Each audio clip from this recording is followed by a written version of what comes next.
Welcome everyone to Radnor Memorial Library. Nice to see you all. My name is Pam Sador. Our partner this evening is Radnor Historical Society.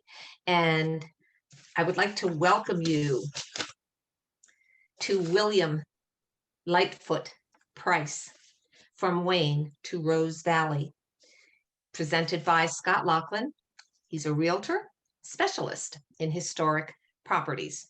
And introducing Scott tonight, we have Greg Pritchard. If you were here earlier, then you know that I consider Greg Radnor Township's finest export, as we all know that he works over there in our neighbor Lower Merion Township. Greg is an experienced designer and historian whose work has merged these two disciplines over the last decade. He's a graduate of the Industrial Design program at Carnegie Mellon University, and he received a master's degree from Cornell University in historic planning. He often gives lectures about historical topics, incorporating original research and imagery. In addition to operating Pritchard Design and History Studio, Greg is historic preservation planner for Lower Merion Township, Pennsylvania. It's a person that I am really proud to know. I'm proud to know Scott. And these are two guys that bring us beauty. So I want to thank you all for coming. And Scott and Greg, take it away. Please keep yourself muted. We're going to ask questions at the end. Thank you. All right. Well, thank you so much, Pam. It's really a pleasure to be here this evening. And so I'm here in my capacity as secretary of the Radnor Historical Society. On behalf of our board, I would like to welcome you all this evening to a talk that we had planned for last March in the Windsor Room. Of course, it hasn't been possible for us to have our usual slate of in-person programs over the past year, but we are once again indebted to the Radnor Memorial Library and Pam for making this virtual program possible. Many of you may be familiar with the wonderful Victorian homes found within the neighborhoods of North and South Wayne, but what you may not know is the story of the most prolific architect of those homes, William L. Price. Price was a very young architect when he worked on these neighborhoods, but as we'll learn tonight, his career took off in many interesting directions. Our speaker, Scott Laughlin, is someone I have known for a few years now, and I've been fortunate to accompany him on walks through neighborhoods where Price's creativity is still all around. Most significantly among these communities is perhaps Rose Valley, where Scott gave a version of this lecture in reverse, teaching Price admirers from that unique place about his work in Wayne and elsewhere. So I hope by the end of tonight's program, you will understand a bit better how the different communities in our region are connected through people and architecture. So now I would like to welcome Scott Laughlin. Thanks, Greg. And thank you, Pam, as well. So I'm going to just kick right in because I have probably way too many slides to try and get through in our 40 to 45 minutes that we have together. So give me a moment here. We good on the slides? Yeah. Perfect. So I'm honored and excited to take all of you on what I like to call my magical history tour of the creative genius of William Lightfoot Price. Many people were instrumental in helping me and guiding me and educating me. First, I want to thank Greg. You know, he mentioned earlier that our walking tours and things along that nature, but his knowledge of Wayne, his knowledge of the history of its development, of the Price architecture and things along that nature was instrumental in part of my education. Many of the historical photos that I'm sharing with you tonight are also from the Radnor Historical Society's archives, and they're really just a treasure trove of images that one can find over there that if you're looking for old photographs of things related to Radnor Township, you really ought to take the time to go find them. And many of them are online. Second, I'd like to thank a gentleman by the name of Noble Brigham. He is a resident of Overbrook Farm and what I would call the ultimate local historian on his neighborhood. He was very gracious to give Greg and I a very long and enjoyable walk through his community back before we had the pandemic. And third, I'd like to thank Bruce Laverty of the Philadelphia Athenaeum. You'll find many of the historic photos that I shared tonight are also from their archives. George Thomas, who's the author of Arts and Crafts to Modern Design, William Lightfoot Price. I'm going to talk a little bit more about that in a moment. To both Peter Archer and Richard Buchanan of the Archer and Buchanan architecture firm. Two of the houses I'll be highlighting tonight were restored by those guys, and the owners themselves that graciously opened up their Will Price homes. Speaking of George Thomas, this is probably the gentleman who is responsible for bringing back the memory of Will Price to the history and to the forefront of architecture in Philadelphia. He has created this book called Arts and Crafts to Modern Design that you can go out and find for purchase, that should be on anybody's bookshelf that loves to have architectural reference books. As it relates to myself, I'm not an architect. I'm not an architectural historian. I stumbled across Will Price about 15 years ago when I marketed a summer cottage that he designed in Wyncote for a Philadelphia coopersmith that was built in 1897. At that time, I knew nothing about William Price or his vast body of work or his breadth of buildings in the Philadelphia region and beyond. Over the past 15 years, I came to learn more, and I listened to others far more experienced and knowledgeable than myself. I've had the honor to represent about 6 of his homes, including 2 of the ones that he designed for himself and lived in. I came to respect and not only love his designs, but also the philosophy of Will Price, so much so that 5 years ago, I purchased one of his buildings down in Rose Valley as my own residence. Today, I want to take you on a relatively short journey through the architectural periods of Will Price. The first is the residential design for the masses. That's the developments of North and South Wayne, Overbrook, and the Pelham section of Germantown.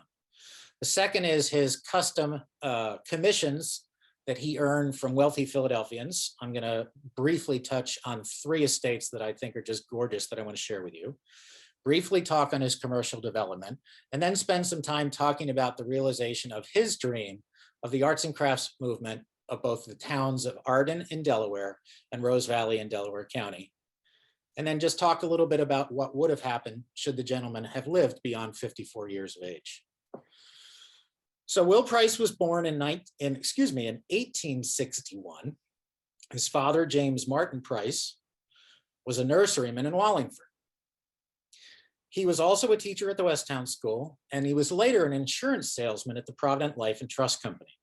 His mother was Sarah Lightfoot. That's where the middle name comes for William Lightfoot Price. Here in the picture, William Lightfoot Price is the gentleman in the back row left. His brother Frank is the back middle, and his brother Walter is the back right. It is believed that Will Price and his brothers, when young teenagers, took odd jobs with Sarah Lightfoot's brother, who was a land surveyor, and that's actually what got them into the architectural business. All 3 of them became architects at early ages. In 1878, at the age of 17, Will Price first began working as an apprentice and a carpenter with Addison Hutton. At the time, Frank, his brother, his older brother, was already working with Frank Furness in his firm. 1 year later, Will Price went to work with his brother at the firm of Frank Furness. It's believed that the way they got the job is that their father was actually at Provident Life, and at the time, Frank Furness was designing an expansion to the Provident Life building in downtown Philadelphia. In 1881, the 2 brothers formed their own architectural firm at the very young ages of 26 and 21 years of age. The early success of the Price brothers' new firm was largely attributable to their early commissions from the firm of Wendell Smith, which began in 1883 and ran through the end of the century. This partnership was responsible for 4 development communities of North Wayne, South Wayne, Overbrook Farm, and Pelham. Herman Wendell and Walter Smith began their careers as carpenters and builders in the Tacony section of Philadelphia. Their first big break came when they won a contract for the development of North and South Wayne from the financiers of Drexel and Childs, the money men. Anthony Drexel was the founder of Drexel and Company, which ultimately became part of J.P. Morgan. And George Childs was the owner and editor of the Philadelphia Public Ledger. He hired the young developers to create their new suburban development. Once, when asked why they elected to construct a new town so far from Philadelphia, Mr. Childs' response was, quote, "In order to give the new settlers more time to read the ledger on the train." As young developers with their first major project, Wendell and Smith elected to hire young, relatively unknown architects to design affordable housing. Besides Will Price, these included Horace Trumbauer, John Clifford Worthington, as well as the firm of Brown and Day. While we think of planned developments as rather new housing concept, Wendell and Smith actually created a fully platted development of model homes with such modern amenities as central steam heat plant, public water and public sewer, central parks and green spaces centered around the railroad line to Philadelphia. And I'm going to talk a little bit more about this wonderful map that you see here in front of you, because Greg Pritchard in 2019, had prepared this absolutely phenomenal walking map of both North Wayne and South Wayne, which color codes every single house that's designed by every one of the architects that Wendell and Smith hired to design these houses. I'm going to go through North Wayne first. So the Price brothers designed 6 model homes that were altered in facades and reverse plans that buyers could select and put up. The first is the Japanese house. Design has a wonderful sloping roof line and a picturesque, a romantic aesthetic and detailed porch railings. And here's one today. The Flemish house, this design had accentuated gables at the edges of the ridge beams. If you notice at the corners, they turn up. Asymmetrical window placements and cascading roof lines.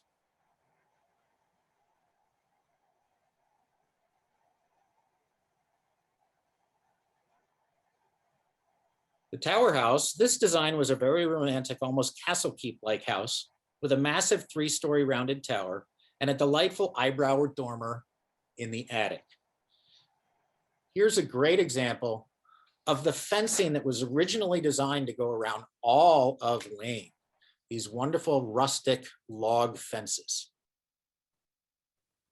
Note the matching tower house in the background.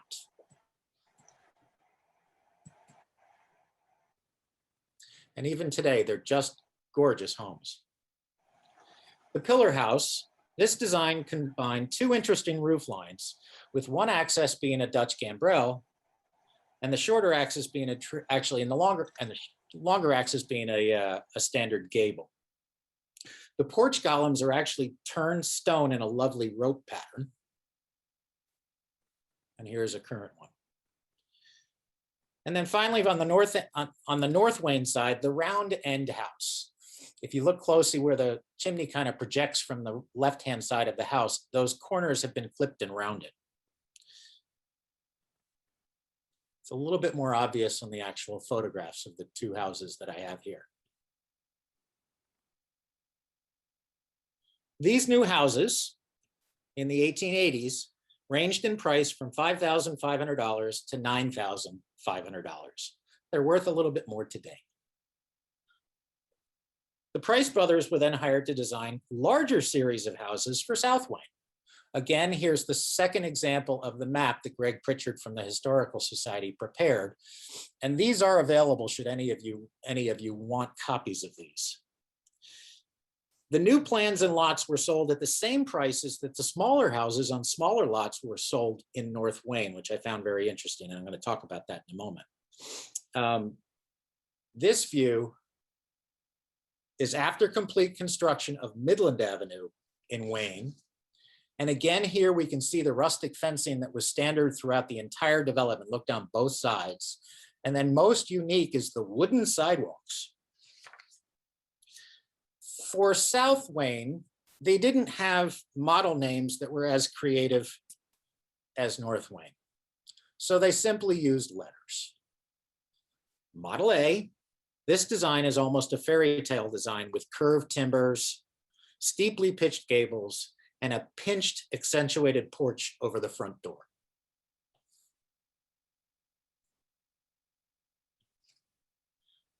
Model B, this design is likely the least purchased model in South Wayne. The front gable was entirely constructed of stone, and the sample that I photographed had a less than attractive Dutch gambrel roofline. Most of the other Model Bs had a gable roofline.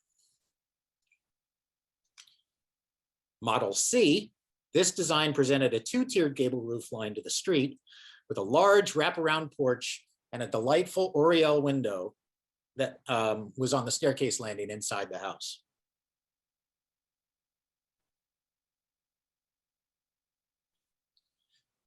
Model D, this design is very similar to the Model A in regards to the porch roof lines, curved rather than pinched roof over the porch, and a large, slightly asymmetrical set of dormers in the Dutch gambrel roofline.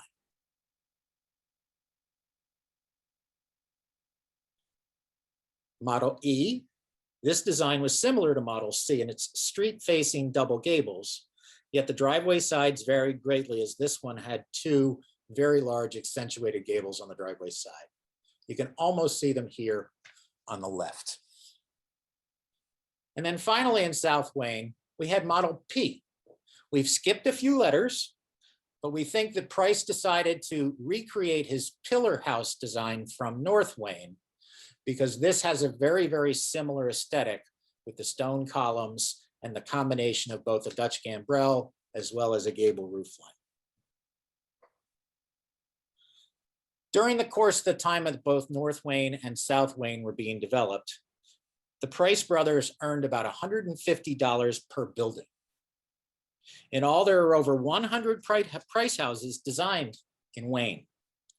Today, that would equate to about $400,000 in earned income just from the Wayne development back at the in the 1880s and 1890s.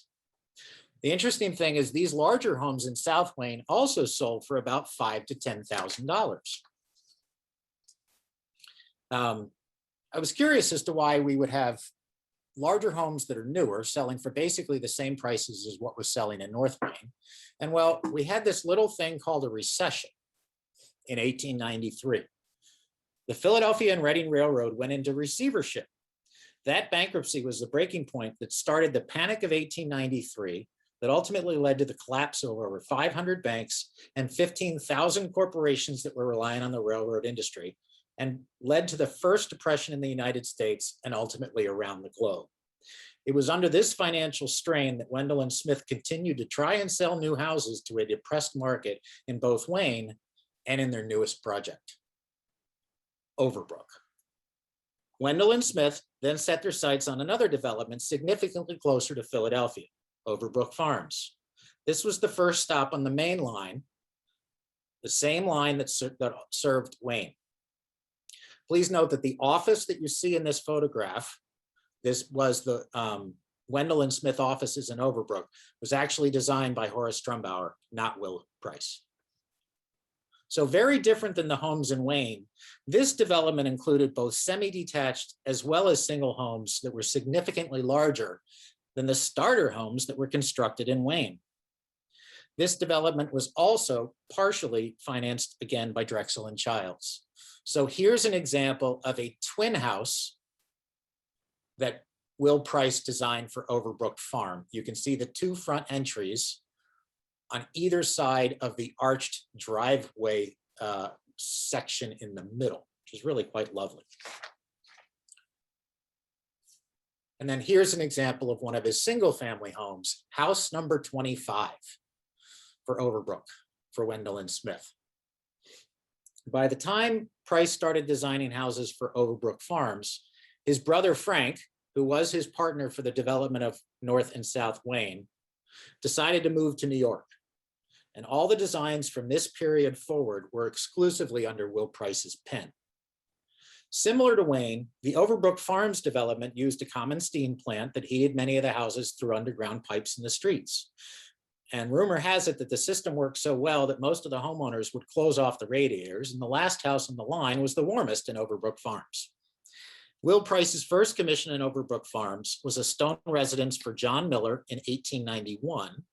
And by 1893, the Price brothers, not Will and Frank, but Will and his other brother, Walter, were designing numerous houses, all beginning with boring numbers, with 12 being designed in the first year.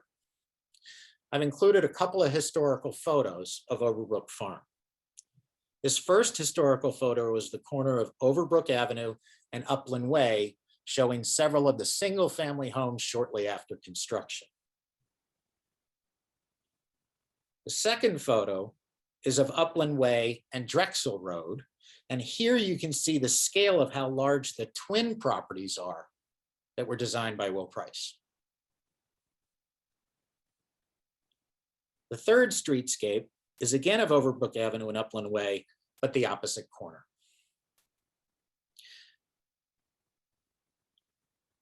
Here's one example of a Price-designed single-family home.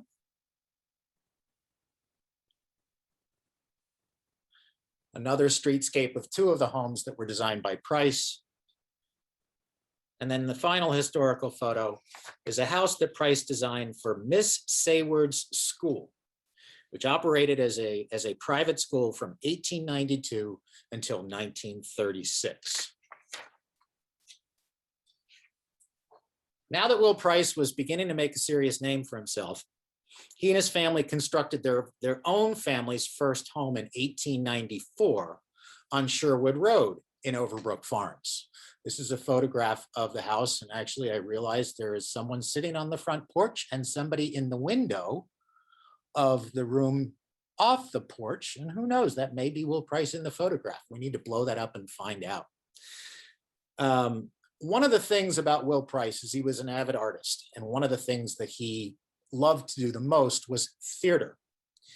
And in his houses, the layout of the design, the third floor where you see that massive picture window was a ballroom. And he would have his friends and compatriots come over, and they would enact out plays and musicals and things along that nature in his home. And they created an organization called the Seekers After Knowledge. Here is his hand drawing of his home in Overbrook Farm. First floor, second floor with 5 bedrooms and 1 bath. And then just a massive third floor studio with a fireplace that he would use to gather his friends. That comes into play later in his second house, and then of course the creation of Rose Valley. And here's how the house looked when we took our walk in 2019, since this lecture was going to be given last year. So it's still there today. In 1897, Will Price then decided to design another house for himself and named it Kelty House. Less than a mile away from the family's first house on Sherwood Road. This house was a larger Tudor, but carried over many of the same design details as the first house on Sherwood Road, which included the half-timbered and stucco over stone details, and most importantly, the third floor ballroom.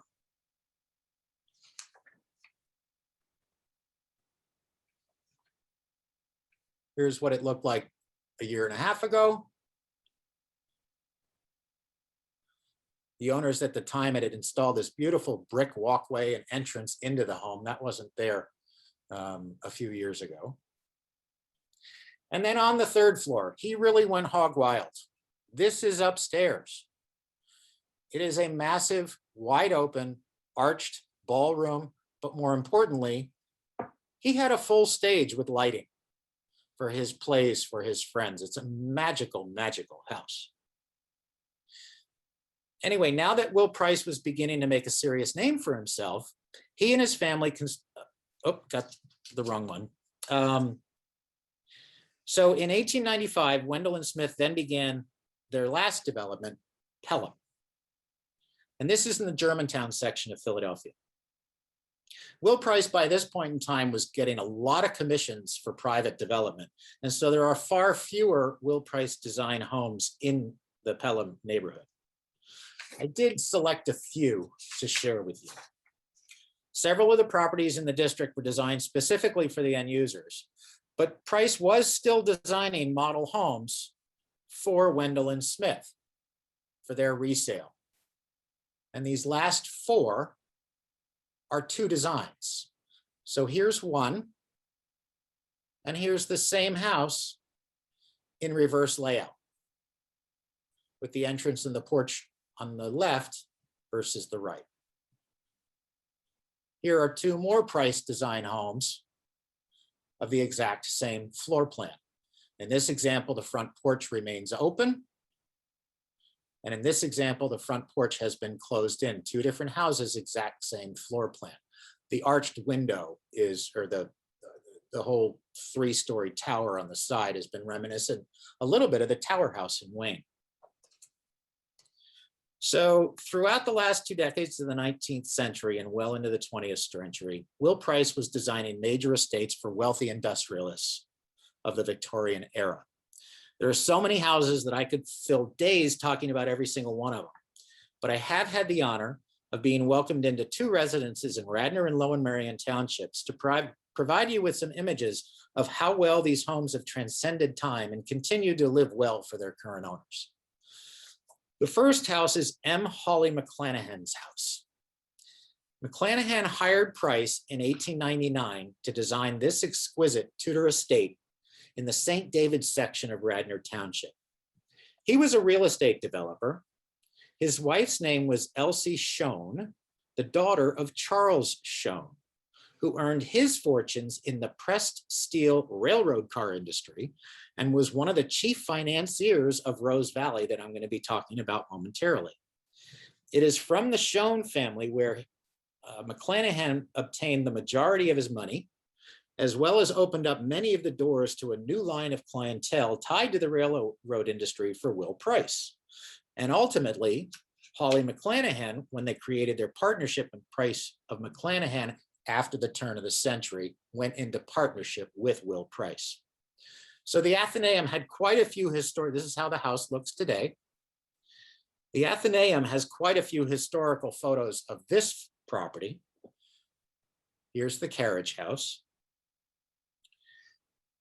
And the wonderful thing is that many of the design details of the house from 1897 still remain today. One of the things, these are photographs of glass negatives, so the black and whites are actually in reverse. Here's how the house looks today.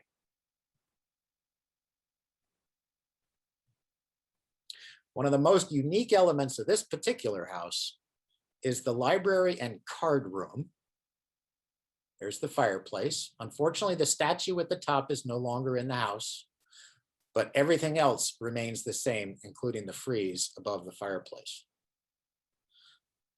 The library, with its domed ceiling and oval-shaped fireplace, is one of the prettiest rooms that I've seen anywhere in Philadelphia.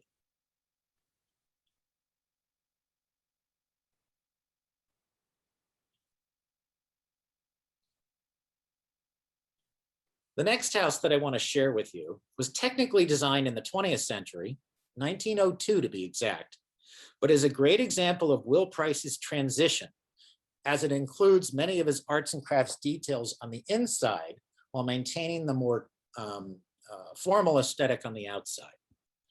This property was designed for Lewis Clark. Mr. Clark's father was the founder of the Pittsburgh Motor Vehicle Company. In 1899, they changed their name to the Auto Car Company, which actually still exists today under the umbrella of the Light Truck Company. There were more than 1,000 manufacturers of horseless carriages in the early stages of motor vehicle development. Upon his father's death, Lewis Clark and his brother decided to move their operation from Pittsburgh to Lower Merion in 1900. In that first year, they manufactured 27 cars. By 1911, the company shifted their focus to exclusively manufactured trucks. It is actually the oldest surviving motor vehicle brand in the country, older than Ford, Chrysler, or Chevy.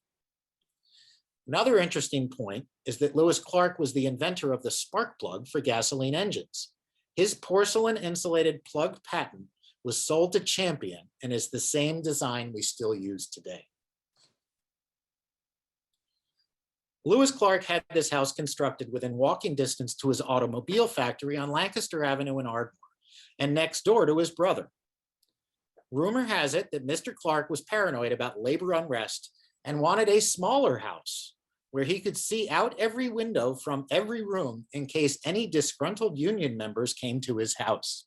He also requested that there be multiple exits throughout both levels of the house, hence the second floor balcony with the door. The restoration and expansion of this house was one of the ones that was taken on by Archer and Buchanan Architecture that I had mentioned earlier. They added a kitchen addition off the back that blends seamlessly to the original structure.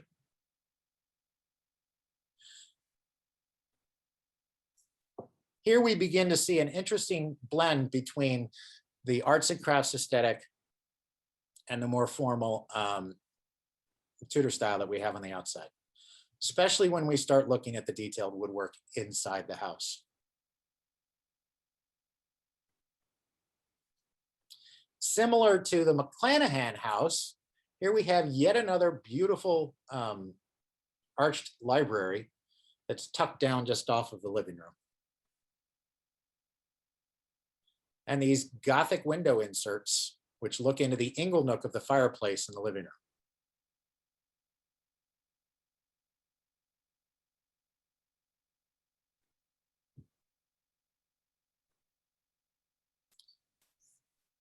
The current owners of the home that have restored it are such phenomenal stewards of the historic house itself, they even went and bought themselves an auto car. And this 1909 auto car is back in the garage of the original founder of the company, which is kind of cool. They also found, because remember, this was built in 1902 after Will Price had found Rose Valley and had started the furniture shop. Lewis Clark had purchased from the Rose Valley shop's furniture this library table that you see here. That table was lost, and the current owners found it from a antiques dealer, I believe in California, and actually brought it back to the house for which it was originally designed.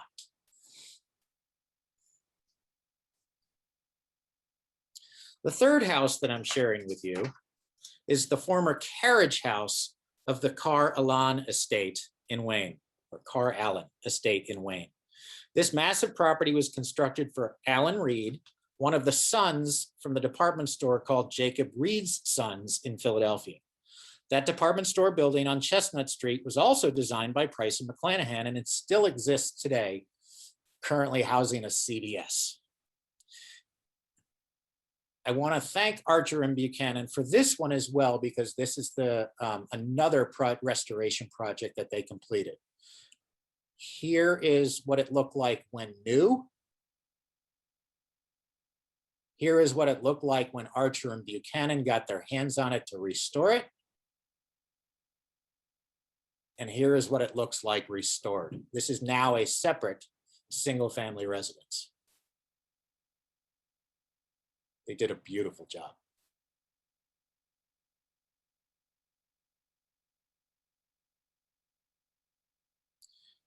As Will Price's expertise grew, he started obtaining commissions for larger commercial projects. His first major commercial project was the design and construction of the Kennel Worth Inn in Asheville, North Carolina. The owners of Strawbridge and Clothier were early investors in the resort town of Asheville, North Carolina, with George Vanderbilt. And it is believed that they may have recommended Price to design the new resort hotel in the mountains. This was a very short-lived property. It was completed in 1891, and it burned down in 1909 and was never rebuilt. He was then hired to design and construct 3 hotels in Atlantic City. Interestingly, the three hotels were owned by two half-brothers.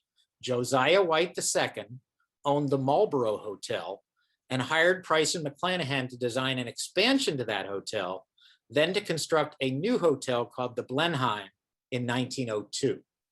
So here we see on the left, the new Marlboro Blenheim Hotel. They combined the names into one. White's half-brother, Daniel White, owned the neighboring Traymore Hotel, which I believe in this postcard is the hotel that's cut off on the right, which was a simple framed construction hotel.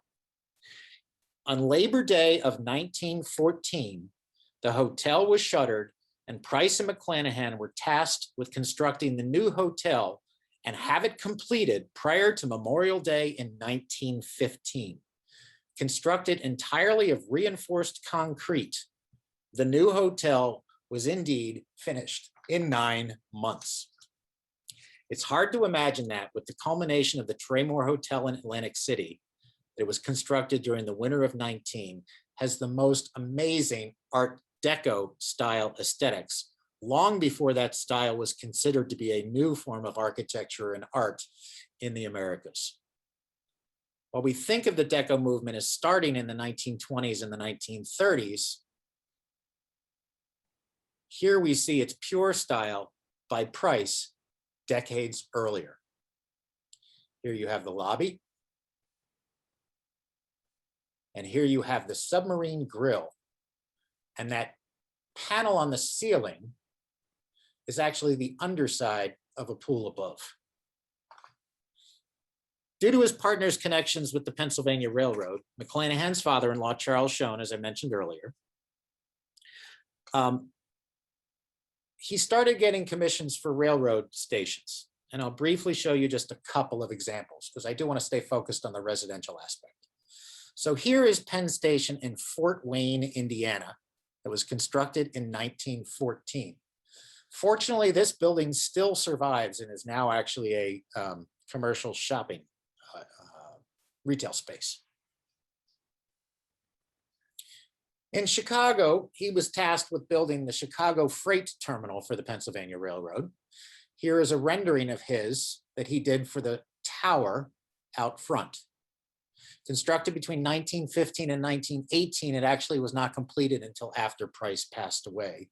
And unfortunately, this building was demolished in 1974. And then at the Athenaeum, I found this absolutely beautiful rendering that Price did for another Chicago terminal that never got built. So Price was also a devout follower of the principles of Henry George. And in 1900, he, along with sculptor Frank Stevens, set out to create a single tax society focused on the true arts and crafts ideals of a common society where only the land is taxed and not the improvements thereon.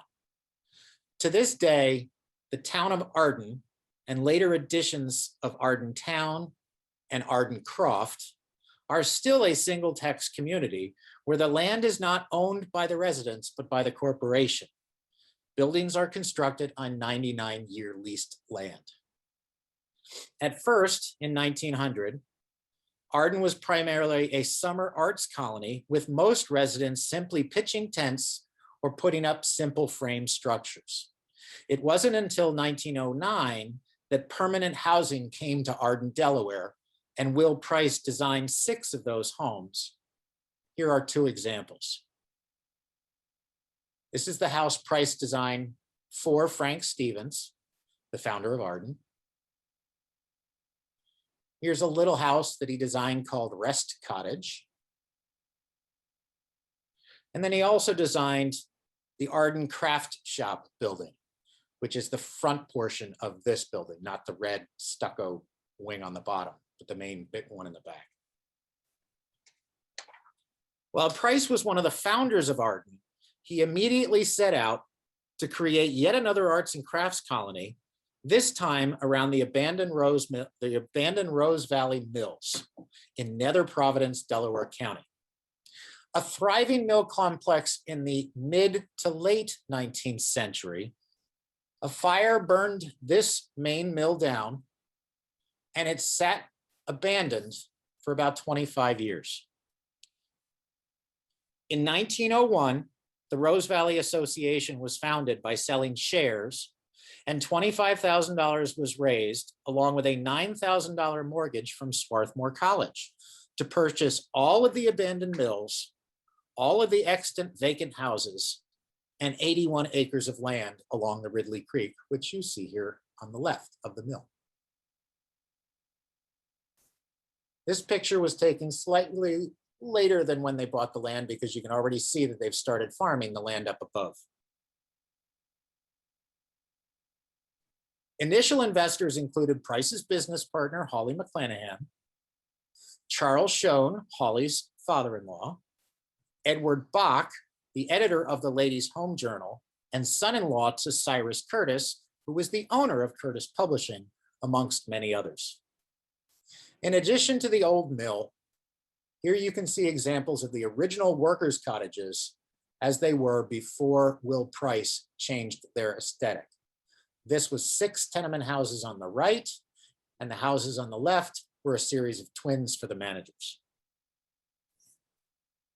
In addition to the old mill, the smaller mill was also restored and first became known as Artsman's Hall, then Guild Hall, and ultimately what most of you may know it of as now the Hedgerow Theater. The community began to renovate the old mill and provided studios for the creation of handicrafts. Here we see the Rose Valley Shops furniture shop. And for those of you that have attended many Rose Valley lectures, you will recognize a lot of the pieces in here. But we believe that is Will Price actually on the drafting board in the back. So there. They created art studios. And this particular studio was on the top level of what is now the Hedgerow Theater, no longer there due to fire. Pottery studios, and even a printing press where they published The Artsman for quite a few years. This one's from October of 1903. And then originally the theater. This is not the Hedgerow Theater that you all know and love today. Originally, this was a one-level theater with studios above it. And in the 1970s or 80s, I'm sorry, I don't remember the exact year, the building burnt down, and when they rebuilt the theater, they decided to combine the 2 floors into one, and that's why when you go in today, it's a vaulted theater. And here's just a wonderful old photograph back from the day when they were, I think this is the HMS Pinafore, if I'm not mistaken. Will Price then began to design and construct many of the residences around the mill. For the wealthy initial investors, Price designed several large estate properties. For Alice Barber Stevens and Charles Stevens, brother to the founder of Arden, Frank Stevens, Will Price took an abandoned bank barn, raised the roof to create 2 artist studios for Alice and Charles, both of which that were gifted painters. Alice Barber Stevens, best known for her illustrations for the Ladies' Home Journal, I believe, and then added a house to the side of it. And this is what Thunderbird Lodge looked like after Will Price completed the entire structure. The top floor of the barn, the bottom floor of the barn was Alice Barber Stevens's painting studio that we see here. And the top floor of the barn was Charles Stevens's studio. The fireplace design that you see here mimics the Thunderbird, and the Thunderbird Lodge was named for Charles Stevens as he was an avid collector of Native American artifacts. And it was his collection that actually started much of the museum at Penn, and his stuff is still down there today. For Charles Schoen, he designed a massive estate called Schoen House, incorporating one of the town's new water towers into the landscape. Known as Rose Valley Farm, the Schoens originally had over 70 acres, and it was a fully functioning farm and orchard, and remained that way until about 20 years ago, when the original farm was finally subdivided for the creation of a new community called Traymore. Here, as you can see, the entry courtyard to the tower and the house. Another view of the water tower and the house. And this was the office building that Will Price designed for Charles Schoen to use to get out of the house, but yet walk next door for his office. Fortunately, when the development was approved, all of these extant properties were sold by the developer to a private citizen who restored them all, and they're all still in Rose Valley, and they're all still a private residence. Unfortunately, the barn is no longer there. For his business partner, Hawley Mcclanahan, if you remember that beautiful large home in St. David's that he lived in, he designed a very interesting arts and crafts recreation around a 19th century farmhouse. So here in the upper photograph, you see what the farmhouse looked like when they bought the land in Rose Valley in 1901. And the bottom picture, what he basically did is he wrapped the house in terracotta block construction, expanding it around the sides and pushing a wing off the back. For Schoen's other daughter-in-law, her husband, Martin Jackson, Price designed a brand new home. And this house is called Royland Croft.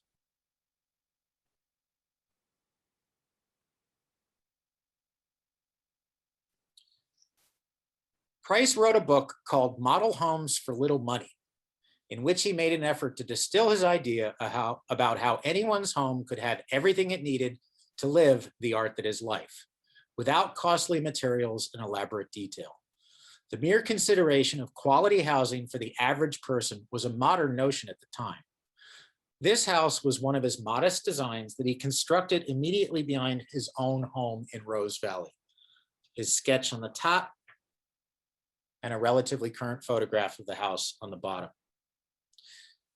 The ability for the community to maintain a livelihood from the crafts that were produced from the various mill studios failed within 10 years of their start.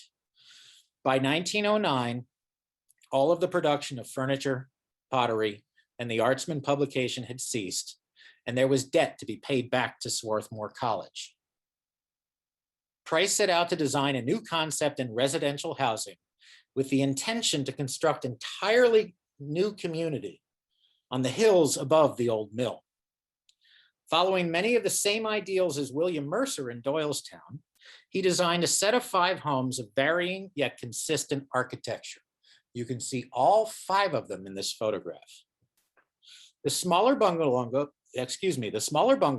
initially were around 2,500 square feet with 3 or 4 bedrooms, while the larger houses offered up to 5 to 6 bedrooms and over 3,500 square feet. Interestingly, here you can see them mid-construction. The houses were constructed with terracotta block for the entire structure. Those of you who know Mercer up in Doylestown, he built his entire house out of concrete. And it was this concept of a fireproof home. Here they are upon completion. The one here in the middle is called the Butterfly House for its projecting wings. The 2 houses in this photograph on the right are the smallest, the little bungalows. And these houses were designed and built as speculative houses to then be sold to pay off the Swarthmore debt. Ultimately, all 5 of them were purchased by one person, Antrim Osborne, and were provided as rental houses to those people seeking to move to Rose Valley to follow the arts and crafts ideals that were still prominent in the community. Osborne slowly sold off the houses within the next 10 years, 3 of which were purchased by various members of the Porter family. Hence today, the streets are now located on Porter Lane. And here, you'll see the house that I own. This is the one that I bought. As you can see from the early real estate ad, and here's what it looks like today. Sorry about that. And we found this lovely early real estate ad where it talked about the houses are attractively planned and are built of hollow tile and stone with tile roofs and containing every modern comfort and convenience, being sold from $9,000 to $14,000 or rented for $60 a month. This was to be a larger development, but once Price got the money for the houses to pay off Swarthmore, they didn't build any more. And today, there's still 5 there for you to walk down Price's Lane and enjoy. One thing about the Rose Valley houses is that many of them were decorated in various fashions with Mercer tiles. Here at the entrance to Porter Lane, you'll see that one of the stone pillars still have the original Mercer tiles on it. Finally, towards the end of the first decade of the 20th century, as the Rose Valley shop struggled and Price began getting commissions for railroad stations across Western Pennsylvania and the Midwest, he decided to set up a satellite office in Indianapolis, Indiana. Earlier, I showed the Penn Station building that he designed in Fort Wayne. One of his largest residential commissions came from his time in Indianapolis. I wanted to highlight as my last house a fantastic example of an arts and crafts mansion that Price designed for Frank Wheeler in Indianapolis. Mr. Wheeler was one of the co-founders of the Indianapolis Motor Speedway and made his fortunes in the carburetor business. He hired Price to design this massive estate on 70 acres overlooking the White River. It is now owned by Marian University.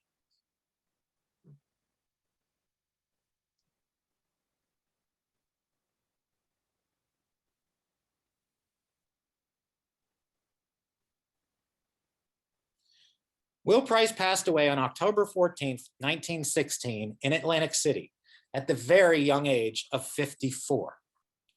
Just imagine if he had lived to the same age as Frank Lloyd Wright, who was born just 5 years later than Price, but lived well into the 1950s. One could see from Price's later renderings the creative genius that was the Traymore Hotel and his new take on modern housing, that his designs would have been glorious should he have continued to live in design for another 40 years. Thank you for your time this evening, and I'll be happy to answer any questions. Oh, thank you, Scott. And let's slow down for a minute, because can you put your contact information back up there, or just tell people, because I know that we have maybe 10 minutes or less for Q&A, and if people really would like to talk with you, there's your number. Yep. That's where they can find you. Absolutely beautiful. There's only, and Greg, I'm sure, I mean, we're just loving this, as we all are here tonight. And I can only think of 3 words: pride of place. We are so fortunate where we live. And I am so glad, Scott, that you mentioned Henry Mercer, and that's another program if we're talking about Moravian Tile Works. Yep. These are and you mentioned Thunderbird Lodge. These are 2 places that need our attention. They need our assistance. Look up Thunderbird Lodge. Oh, and I forgot, I'm sorry, I forgot to mention Thunderbird Lodge is now the home to the Rose Valley Museum and Historical Society. Well, great. That? I carry a picture of that place in my phone, again, for the beauty of it, with that blue trim in contrast, just gorgeous. And then Fonthill, and we didn't even talk about Wharton Esherick, but congratulations, Wharton Esherick, who in this COVID year received a $10 million donation. Good. That was one of the best things I've read this year. So questions, anybody, you can put them in a chat room, or we can do that from Nancy to everyone. This was so interesting. Will this be on YouTube or a recording of this talk? Yes, Nancy, we did record it. And thank you to Vince Celli over at Mainline Television. This will be on Mainline Television, on the network, which serves Radnor Township, Lower Merion Township, and Narberth. It could be next month. And then beyond that, Vince will give it back to us as a YouTube video, and then I know I want it for Radnor Library, and Scott will want it for his YouTube channel as well. It's so nice that we can share. Pam, there's a question in here about Kathy Porter. So do we know anything about Porters? So Kathy, it's from Nancy to everyone. Kathy Porter is the wife of Bill Porter, who is the son of, I'm sorry, I forget his father's name, who bought 2 Porter Lane, which somebody on the call currently owns that house. And so the Porters came in, and when Bill, in the 1920s, Bill's father built his own, actually, I think he was the grandson of the Porters who owned 2 Porter Lanes, so please excuse me, because Bill's father built what's now what we locally call Quarry Cottage down behind the hedgerow, and lived in that house from the 1920s until, that's one of the houses I sold in Rose Valley, until 2009. So yes, I know Kathy Porter. And that answer, Yes. I think that was one of your Got questions. Kathy moved to Whitehorse Village Right. and passed away just a Did few pass years away. ago. Yep, she did. And My from mother Kim, was friends with Bill Porter in high school. Oh, wonderful. I see Kim O'Neill is asking a questions about the carvings in North Wayne. Are you talking about the carvings on the, Kim, could you tell us what you mean? The gargoyles. Don't know if I have an answer for you. The gargoyles on one of the custom houses that I shared.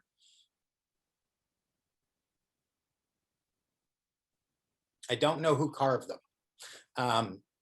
What I will say is that back in the day, as depending upon when they were, one of the main carvers that Will Price hired to come down to Rose Valley and was the lead sculptor was John Maine, M-A-E-N-E. I do not know whether or not he had direct hand on any of the Wayne houses or not, but that's about the only thing I can tell you. And I'm sorry, Kim, I don't have any further information. any more questions? Okay, any more questions? Thank you. Greg? Any final words, my friend Greg? No, just thank you so much, Scott, for doing this again. My pleasure. Really appreciate it, and look forward to collaborating again sometime. Absolutely. Really, boy, we waited a year for this. I'm just so glad we were able to do it. Yep. Really. So thank you, everyone, for taking an Thank hour you. out of your evening. I hope I gave you a little bit of information and a lot of inspiration. And a lot of beauty. And a So lot of thank you, beauty. everyone. Thank you from Radnor Memorial Library. Thank you for joining us. And Scott Laughlin, and he is a specialist in arts and crafts houses. And we're so lucky. We're right near Rose Valley, Arden, Delaware. We can go to Doylestown. It just doesn't stop. And that's that pride of place. And these are places that we love. We must protect them. So if you're lucky enough to live in a house, then thank you. Thank you for protecting. Thank you. Thank you, everybody. Thanks for joining us. You all have a pleasant Wonderful. evening. Thank you, Radnor Historical Society. Greg, Scott. Yeah, thanks for joining us, everybody. Thank you. Thank you. And thank you, Thanks a Pam. lot. Thanks. Bye-bye. Thank you.